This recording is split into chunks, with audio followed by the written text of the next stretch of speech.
dia. Tribuners, pemerintah memperpanjang pemberlakuan pembatasan kegiatan masyarakat atau yang biasa kita sebut sebagai PPKM di sejumlah daerah di Indonesia. Presiden Joko Widodo mengatakan kalau PPKM itu tetap dilanjutkan sampai pandemi COVID-19 itu benar-benar dikendalikan.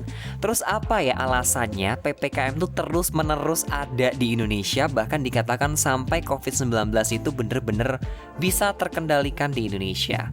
Nah, di Tribun News Style kali ini Hakim bakal nemenin kamu dan bakal ngebahas selama kurang lebih 5-10 menit ke depan tentang PPKM yang diperpanjang di Indonesia.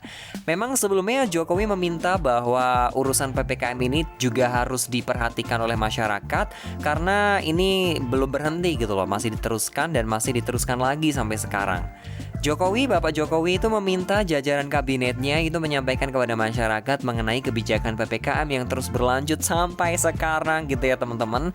Termasuk mengenai alasan kenapa masih ditetapkannya PPKM ini. Pak Jokowi mengatakan bahwa saat ini kasus harian COVID-19 itu memang cukup rendah ya di negara kita Indonesia. Tapi meskipun demikian itu kehati-hatian dan kewaspadaan harus diterapkan karena kasus aktif COVID-19 di Indonesia saat ini masih mencapai 6.192 kasus.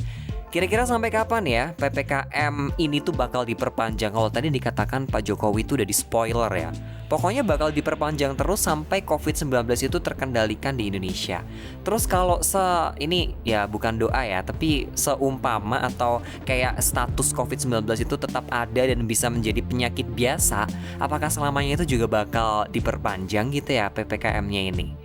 Menteri Bidang Perekonomian, Maritim, dan Investasi dan sekaligus Koordinator Pemberlakuan Pembatasan Kegiatan Masyarakat PPKM Jawa Bali, Bapak Luhut Binsar Panjaitan, itu sebelumnya sudah berkata juga nih PPKM di Jawa Bali itu terus diberlakukan hingga waktu yang tidak ditentukan ya, yang belum ditentukan waktu itu sampai kapan.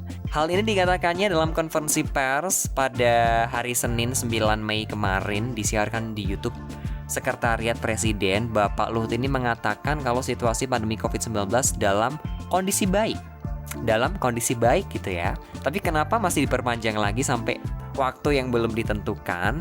Karena Bapak Luhut ini melihat dari kasus nasional itu sudah ada sekitar 25.000 berturut-turut kasus harian di Indonesia itu berada di bawah 1.000 kasus. Dirinya juga mengatakan kasus kematian akibat varian Omikron itu menurun hingga 98% dan positivity rate di bawah 0,7%. Ini juga dikatakan sama Pak Luhut membuat kondisi varian Omikron di Indonesia itu terkendali. Lagi-lagi terkendali dikatakan sama Pak Luhut, tapi kenapa PPKM itu masih terus ada gitu ya? Ya, kita bakal ketemu jawabannya nanti di akhir. Pak Luhut juga menambahkan bahwa terjadinya penurunan penularan varian Omikron di Jawa dan Bali hingga 99% dibandingkan ketika puncak kasus di pertengahan Februari kemarin. Kemudian Bapak Luhut itu menuturkan adanya langkah-langkah relaksasi PPKM yang dilakukan oleh pemerintah, di mana beliau dan juga jajarannya menambahkan PPKM akan terus dipermudah dan dilonggarkan di tengah terus membaiknya kondisi pandemi COVID-19 di Indonesia. Ini ada tanda kutip ya. Walaupun PPKM itu terus-menerus dilakukan di Indonesia, tapi tetap ada permudahan dan juga perlonggaran dari pemerintah. Pak Luhut menyebutkan sampai Sabtu kemarin tanggal 7 Mei, status level di Jawa Bali tidak ada yang berada di level 4 nih teman-teman. Terus kenapa sih PPKM ini terus diperpanjang? Ini ada Bapak Luhut mengatakan tadi kalau PPKM bakal diperpanjang cuman ada permudahan gitu kan. Tapi masih ada lagi pendapat dari Bapak Jody Mahardi yang menegaskan kalau keputusan perpanjangan PPKM ini merupakan buah pertimbangan dari beberapa hal. Mulai dari sektor kesehatan, ekonomi, bahkan sampai dinamika sosial yang terjadi di masyarakat. Ini sebagai jawaban gitu ya teman-teman. Kenapa sih PPKM tuh terus-menerus dilakukan? Jadi ini menurut yang Hakim lansir dari kompas.com, itu beberapa pertimbangannya adalah di sektor kesehatan tuh nomor 1, ekonomi dan juga beberapa hal termasuk dinamika sosial yang ada di masyarakat. Nah, sejumlah pertimbangan itu tentunya menjadi hal yang bisa merubah yang dapat berubah-ubah sewaktu-waktu gitu ya dengan cepat.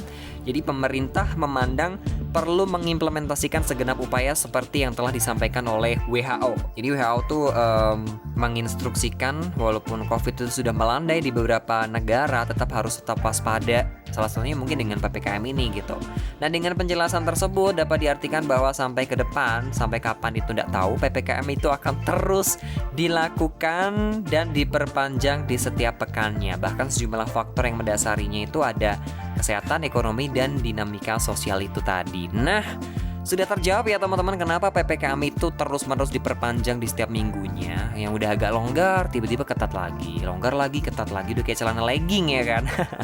Jadi ini jawabannya kalau beberapa faktor yang mendasari perpanjangan PPKM itu adalah kesehatan, ekonomi, dan dinamika sosial. Yang semoga kita sama-sama memahaminya. Kalau udah dilonggarin ya alhamdulillah.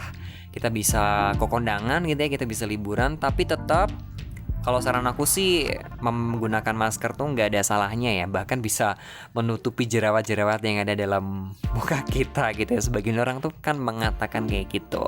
Oke teman-teman, kalau misalnya kamu punya pendapat yang lain, kamu bisa share di kolom komentar. Kita pengen tahu juga nih, kira-kira menurut kamu PPKM itu diperpanjang oke nggak sih? Dan kenapa sih harus diperpanjang dan kenapa tidak harus diperpanjang menurut kamu? Aku bakal nungguin kamu di kolom komentar dan barangkali bisa jadi bahan konten di next episode. Thank you for the time. Cuci tangan sampai bersih dan cukup sekian dan terima kasih. Hakim mau pamit, sampai jumpa di lain kesempatan.